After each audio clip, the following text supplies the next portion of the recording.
Assalamualaikum warahmatullahi wabarakatuh.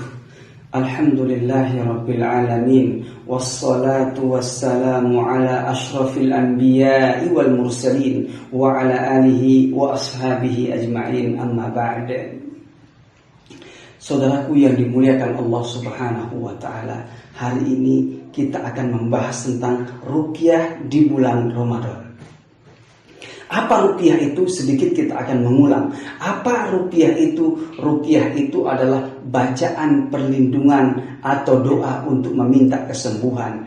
Kata para ulama, ar-ruqyah al-audzah. Ruqyah itu adalah bacaan perlindungan. Syekhul Islam Ibnu Taimiyah mengatakan ar-ruqa bi makna at-ta'widz, talabur ruqyah wa huwa min anwa'id du'a. Ruqyah itu adalah bacaan perlindungan atau doa untuk meminta kesembuhan. Dia adalah bagian daripada doa.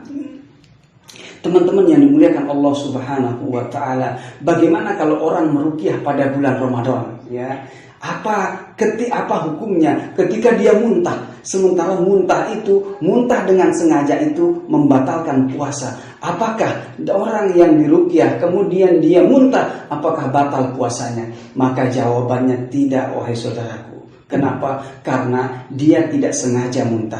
Dia tidak datang ke tempat ruqyah itu untuk muntah, tetapi dia datang ke sana untuk berobat. Dia datang ke sana untuk berdoa kepada Allah supaya Allah segera menyembuhkan penyakitnya. Kemudian, apa manfaat kita melakukan ruqyah itu? Wahai saudaraku yang dimuliakan Allah subhanahu wa ta'ala, di antara manfaat ruqyah itu, yang pertama adalah manfaat ruqyah itu menghilangkan gangguan jin. Ya, menghilangkan gangguan jin. Yang kedua adalah manfaat ruqyah itu adalah menghilangkan gangguan sihir. Ini dijelaskan dalam dalil-dalil yang sangat banyak sekali. Yang ketiga adalah manfaatnya adalah meningkatkan kualitas ibadah. Kenapa bisa ruqyah itu meningkatkan kualitas ibadah? Nanti kita akan jumpai ada orang yang senang ketika ibadah itu dia was-was. Dia was-was, ya. Kadang-kadang mau takbir saja Allah nggak jadi dia, Allah nggak jadi dia was-was. Dan ingatlah, itulah karakter setan. Karakter setan itu al-waswasatu wal makar. Dia akan membuat orang was-was. Dia akan membuat orang was-was terus. Maka orang-orang ketika dia diruqyah, karena gangguan setan was-wasnya, ketika dia diruqyah maka ibadahnya akan menjadi lebih maksimal. Teman-teman yang dimuliakan Allah subhanahu wa ta'ala, Allah subhanahu wa ta'ala menjelaskan di dalam Al-Quran surat Al-Isra ayat yang ke-82, a'udzubillahi minasyaitonirrajim wa nunazzilu minal qur'ani ma huwa shifa. Kami turunkan Al-Quran itu sebagai kesembuhan. Kami turunkan Al-Quran itu sebagai kesembuhan. Ada yang bertanya kepada saya, bagian yang mana saja ayat yang dipakai untuk meruqyah? Semua ayat Al-Quran itu adalah ayat ruqyah.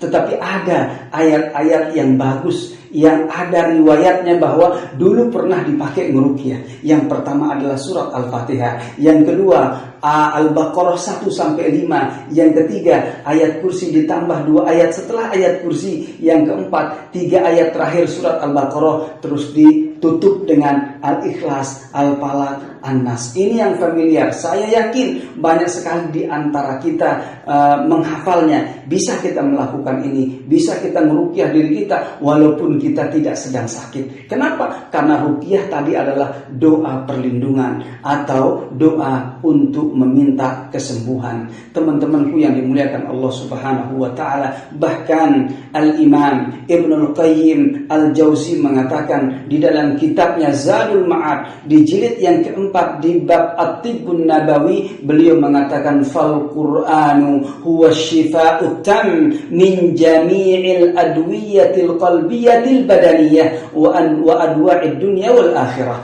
Jadi Imam Ibnu Qayyim mengatakan bahwa Al-Quran ini adalah kesembuhan yang sempurna dari semua jenis penyakit, baik penyakit medis maupun penyakit non medis, penyakit jasmani maupun penyakit rohani. Pengalaman saya sebagai peruqyah, saya sering sekali meruqyah orang-orang gila. Dengan izin Allah, orang gila itu sembuh. Bagaimana caranya kita melakukan ruqyah ini, teman-teman yang dimuliakan Allah? Sangat gampang sekali. Kalau kita ruqyah mandiri, diajarkan oleh Nabi kita, letakkan tangan kanan kalian di bagian yang terasa sakit. Misalnya dada kita sakit, letakkan tangan kita dan bacakan ayat-ayat ruqyah di dada. Bacakan ayat-ayat ruqyah, sederhana caranya. Kemudian atau membaca ayat yang membaca doa yang diajarkan oleh Nabi kita Shallallahu Alaihi Wasallam. Letakkan tangannya, misalnya seperti misalnya saya kasih contoh ya, dada kita yang sakit, letakkan tangan kanannya di dada, kemudian baca Bismillah,